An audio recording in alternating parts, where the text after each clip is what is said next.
ज़िंदगी बिल्कुल सीधी नहीं चलती। इसमें बहुत सारी जगहों पे स्पीड ब्रेकर भी आते हैं, बहुत सारी जगहों पे मोड़ भी आते हैं, बहुत सारी जगहों पे ऊंचाई होती है और बहुत सारी जगहों पे गहराई होती है। अल्लाह ताला ने मद्दो जज़र इंसानी ज़िंदगी का हिस्सा रखा है, लेकिन इस मद्दो जज़र के साथ साथ जो फ़लसफ़ा है वो ये है कि तुमने काम अच्छे करते रहना है। जो मकसूद है तुम्हारा दुनिया में आने का कि तुमने खैर का काम करना है, भलाई का काम करना है, अच्छाई का काम करना है, ये काम तुमने करते रहना है। पहले तो हम इस तरह करते हैं कि हम अपनी ज़िंदगी अपने इर्द गिर्द के तकाज़ों के मुताबिक गुजारते हैं, शरीयत के तकाज़ों के मुताबिक नहीं गुजारते। इल्ला माशाअल्लाह। हम ये देखते हैं कि आजकल तकाज़ा क्या है, लोग ज़हन किस तरह का रखते हैं, माहौल किस तरह का रखते हैं, उसके मुताबिक हम मामलात को तरतीब देना शुरू कर देते हैं। लोगों का मिजाज और माइंडसेट ये भी तब्दील होता रहता है वक्त के साथ। सबसे पहले तो तय कर लें कि मैंने कोई रोज़ की बुनियादों पर कोई ना कोई बेहतरीन अमल ज़रूर करना है, इसको तय करें। आप देखें कि नबी पाक सल्लल्लाहु ताला अलैहि वसल्लम ने जिन लोगों की तरबियत फरमाई थी, उन लोगों ने अज़ अव्वल ता आखिर जो तय किया ना, उसकी उन्होंने ड्यूटी की पूरी। हमारा ये मसला होता है कि हम अपना काम तवज्जो से नहीं करते और दूसरे का काम पूरी तवज्जो से देखते हैं। हमारे मुल्क का सबसे बड़ा मसला ना कानून की बालादस्ती का है, ना हमारे मुल्क का सबसे बड़ा मसला मईशत और मुआशरत का है। हमारा सबसे बड़ा मसला ये है कि हम अपने काम के साथ मुखलिस नहीं, किसी के नहीं, अपने काम से। जो बंदा जो काम कर रहा है ना वो सही करके करे, अपनी ड्यूटी। चलें एक मिसाल देता हूँ आपको मैं, ये मस्जिद की तामीर करने वाला अगर इसको सही करके तामीर कर दे, बस वो अपना काम सही करे, तो जितने लोग इसमें नमाज पढ़ेंगे उन सब के लिए आसानी हो गई, उनके लिए आसानी हो गई। कपड़ा बनाने वाला सही बनाए तो लोगों के जिस्म के साथ वो कपड़ा उन्हें राहत पहुंचाए। सीने वाला अगर सही करके सी दे तो सोसाइटी में लोगों को कोई जोड़ा ज़्यादा देर तक उसके अंदर वक्त गुजारने का मौका मिल जाए। हम अपना अपना काम सही करने लग जाएं तो लोग सुकून में आ जाएं। हम चाहते हैं कि सामने वाले के काम में दखल अंदाजी करें, तू ठीक कर भाई, तू उसे रहने देना। नबी पाक सल्लल्लाहु ताला अलैहि वसल्लम ने सहाबा किराम अलैहिम रिदवान ने जब पूछा था ना कि क़यामत कब आएगी, वो एक तफसील है बुखारी में उस हदीस की, उस तफसील में नहीं जाता, तो अर्ज़ की हुज़ूर क़यामत कब आएगी? फरमाया जब अमानतों को ज़ाया किया जाए। तो अर्ज़ की या रसूलल्लाह इसका माना क्या है? तो नबी पाक अलैहिस्सलाम ने फरमाया जब ओहदा उसको दिया जाए जो उसका अहल ना हो। ना अहलों के पास जब ओहदे आएंगे तुम क़यामत का इंतज़ार करना। जो लोग जिस मनसब पर हैं जब वो काम ही नहीं करेंगे, एक तो अपना काम तवज्जो से करना ज़रूरी है। आप जो काम भी करते हैं उसमें दयानतदारी का मुज़ाहरा करें, उसको सही करके करें और करते रहें।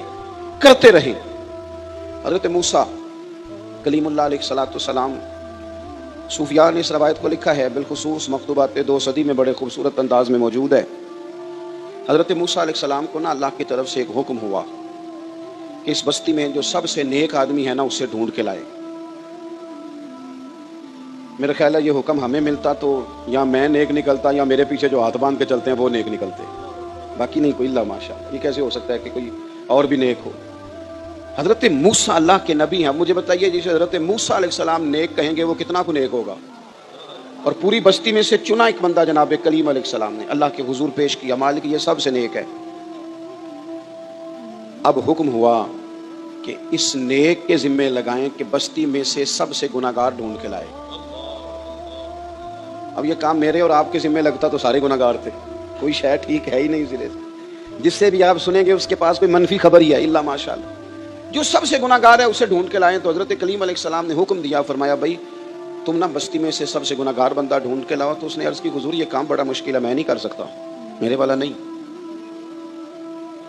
फरमाया नहीं आप नहीं करना है। जब हुक्म सुना तो अर्ज़ करने लगे फिर मुझे 3 दिन की मोहलत दे दें।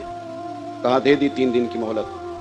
3 दिन एक साले आदमी एक गुनाहगार को ढूंढते रहे। साले आदमी, जाने कब मार दे कोई मुझे जालिम करके, शहर का शहर मुसलमान बना बैठा है। यहाँ तो बहुत सारे लोग होते हैं जो मर्जी किसी के लिए कह देते हैं। तो फरमाया कि आप ढूंढे। अब वो नेक आदमी गुनाहगार ढूंढ, ये भी कभी कभी होता है, कभी कभी ना ऐसा भी होता है। वो गुनाहगार बंदा ढूंढने का हुक्म आ गया, वो ढूंढ रहे हैं। 3 दिन बीत गए, 3 रातें बीत गई। अब वो वक्त आ गया गुनाहगार पेश करने का। उन्होंने पेश क्या किया?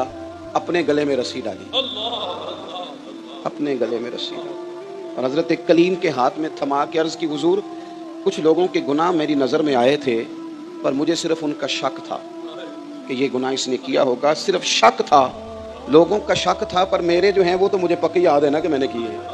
लिहाजा इस बस्ती में ना सबसे गुनाहगार मैं ही हूँ। बस अदल करें थे फिर थर थर कंबन, जे अदल करें थे फिर ते थर थर कंबन, बड़ियां ऊंचियां शाना वाले, तो जे तू फजल करें थे फिर बख्शे जामन मेरे जय मुंह काले। मैं ही सबसे गुनाहगार हूँ। हजरत कलीम अलैहिस्सलाम ने भी उसको देखा तो दस्ते शफकत उसकी कमर पे रखा, बारगाहे खुदाबंदी से हुक्म आया, ए कलीम से फरमा दे ये जो तेरे दिल में आजिज़ी है इसी की वजह से तो रब ने तुझे सबसे ज्यादा दर्जा अता फरमाया है। यही तो वो बात है। तो एक तो अपने काम पर तवज्जो दें, दूसरों पर नहीं। वैसे भी आप दूसरों के काम पर अगर तवज्जो देंगे तो आप अपने काम से रह जाएंगे। हमारे यहाँ बहुत सारे लोग हर फन मौला बनना चाहते हैं तो बेचारे किसी काम के नहीं रहते। बहुत सारे लोगों को सारा ही पता है। वो किसी दरवेश ने कहा था जब सारे लीडर हों तो समझो कोई लीडर नहीं। ओ भाई आप अपने काम के साथ सिर्फ मुखलिस हो जाएं, अपने काम के साथ ज्यादा ना उलझाओ पैदा करें। ज्यादा चलें, अल्लाह ताला ने मौका दिया, जो डिग्रियां दुनियावी हैं वो हमने भी थोड़ी सी हासिल की, कहीं से हमने भी मास्टर कर लिया, गुजर गया वक्त। मुझे बहुत सारे दोस्त आते हैं तो वो आके कहते हैं ज़रा लोकेशन भेज दें। मैं कहता हूँ मुझे तो नहीं भेजनी आती। तो वो समझते मजाक किया है हमारे साथ, वो कहते हैं मजाक किया है। तो मैं कहता हूँ कोई बच्चा आता है ना तो बच्चों को बुलाते हैं तो जो मिडल में फेल हो गया वो बड़ी अच्छी भेज लेता है, बिल्कुल भेज लेता हूँ। मैं कहता हूँ यार 2-2 MA करके नहीं भेजनी आती और तुम फटाफट ये काम करते क्यों भला? इसलिए कि इधर उधर लोगों का घूमने का, दाएं बाएं जाने का। बहुत सारे दोस्त, मुझे एक दिन एक बड़े समझदार आदमी ने खड़ा करके कहा कि आपका स्टेटस कौन से पेज पे होता है? मैंने कहा कसम उठवा लो मुझे लगाना ही नहीं आता। लगाने ये काम करेंगे तो बाकी काम रह जाएगा। और भी कम है ज़माने में मोहब्बत के सिवा। आप अगर यहाँ उलझ गए तो असल काम कौन करेगा? ये करने वाले बहुत सारे लोग हैं, वो कर रहे हैं, लेकिन हम उन कामों में उलझ जाते हैं जो ढेर सारे बेमाना और बेमकसद हैं। हम एक दूसरे को स्टेटस में देखेंगे वो बंदा किस तरह का है। खुदा करो रब रसूल की बारगाह में स्टेटस बेहतर हो जाए, वहां कोई करम नवाजी हो जाए। ये किन चक्करों में पड़ गए लोग? बस इधर की हवा चली कौम सारी उधर ही हो गई। तो एक तो अपने काम पर तवज्जो दें, जो आपका असल काम है, आप अपने काम पर तवज्जो दें, अपने काम पर। हमें डॉक्टर से दवाई चाहिए, फतवा नहीं, वो हम मुफ्ती साहब से लेंगे। हमें मुफ्ती साहब से फतवा चाहिए, नुस्खा नहीं, वो हम डॉक्टर साहब से लेंगे। जो काम जिसका काम उसी को। हमारे यहाँ हर बंदा ना, वो मेरी एक अजीजा बीमार है कई दिनों से, तो उनको एक सामने कहा कि छठो डॉक्टर उसी हकीम की दवाई खाओ, और 2 दिन खाई है उन्होंने। अब वो डॉक्टर कह रहा है वापस हकीम के पास ही ले जाओ, मेरे वाला काम नहीं। तो मैंने उनसे कहा कि आप हर एक का मशवरा क्यों कबूल करते हैं? हर बंदे के पास 2-4 नुस्खे हैं, जो आता है 2-4 नुस्खे दे जाता है। आप कभी किसी डॉक्टर के पास जाएं, वो सबसे पहले आपका ब्लड प्रेशर चेक करता है। उन्होंने एक लाइन खींची होती है, उसके साथ वो लिखते हैं ब्लड प्रेशर कितना है। फिर वो आपसे पूछते हैं कि आपको शुगर तो नहीं। फिर वो आपसे कई चीज़ें पूछने के बाद नुस्खा तजवीज़ करते हैं। लेकिन जो आपको मुंह ज़ुबानी नुस्खा देने आया वो कोई शय भी नहीं पूछता। वो कई तो इतने डाढ़े हैं वो बना के भी ले आते हैं, कहते हैं खिला के भी जाना है। वो इस तरह नहीं करें। आप अपना काम करें, जो आपका असल काम है। ये जिसका है वो कर लेगा। हर बंदा जब हर काम करने लगता है तो कोई काम भी ठीक नहीं होता। तो एक तो अपना काम करें, और दूसरा ये कि उसे करते रहें।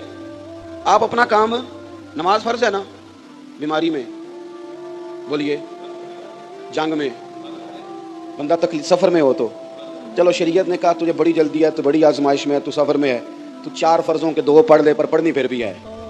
माफ़ी वाली बात है ना, या अल्लाह बीमार है और शरीयत तो बड़ी मेहरबान है, फरमाया वो रहम करते हैं ना। खड़ा नहीं हो सकता तो बैठ जा, बैठ नहीं सकता तो लेट जा, पर पढ़ नहीं। जो काम करना है वो करना है। ये क्या बात हुई मुझे दुख आ गया था जरा तो मैं अपने असल काम से रह गया? और भाई आ जाते हैं दुख, जिंदगी में आ जाया करते हैं। आप अपनी जिंदगी में मिशन बनाएं, फिर उस पर ड्यूटी करें। दुख भी आते रहेंगे, सुख भी आते रहेंगे, तारीफ भी होती रहेगी, तनकीद भी होती रहेगी, मोहब्बत भी होती रहेगी, इज़हार बेजारी भी होता रहेगा। अपना काम नहीं छोड़ें, मकसद वाला काम शुरू करें। के भी दे देता है। हर आदमी माँ बाप के जरिए पैदा होता है। अगर पैदा करना चाहे तो जनाब ईसा को बगैर बाप के पैदा कर देता है। अगर पैदा करना चाहे तो हजरत आदम को बगैर माँ और बाप के पैदा कर देता है। जब यकीन रखें, यकीन, कुरान मजीद पढ़िए, हजरत मूसा अलैहिस्सलाम फिरौन के दरबार में खड़े हैं, चारों जानब दुश्मन ही दुश्मन है। जादूगर आ गए, उन्होंने सांप छोड़े, हजरत मूसा के हाथ में डंडा था। हजरत मूसा कहते हैं या अल्लाह क्या करूं? तो अल्लाह ताला ने फरमाया अपना सांप फेंक दो। कहना चाहिए था ना कि या अल्लाह एक ही तो शय है, इतने सांप है, बचाने के लिए डंडा है, वो फेंक दूं? डंडा फेंका जाता है, सांप को देख करके काबू किया जाता है। یہ میرا اور آپ کا ذوق ہے نا، لیکن انبیاء کرام کا انداز ملاحظہ کیجئے میرے عزیزو. اللہ فرماتے ہیں ڈنڈا، اے موسیٰ ڈال دے اپنا عصا. پہلے نہیں فرمایا کہ سانپ بن جائے گا، فرمایا بس تو ڈال دے. میں اور آپ ہوتے ہیں تو سامنے ہے، ڈنڈا ہاتھ میں ہے، ہم کہیں گے عجیب بات ہے، یہی تو دفاع کی چیز ہے، اسی کو ڈال دوں تو بچوں گا کیسے؟ کہا ڈال دو، تو حضرت موسیٰ نے ڈال دیا. کہا میرے رب کا حکم ہے تو میرے لیے بہتر ہی ہوگا. اللہ فرماتے ہیں جب موسیٰ نے ڈالا تو میں نے اس ڈنڈے کو، اس عصا کو اژدہا بنا دیا.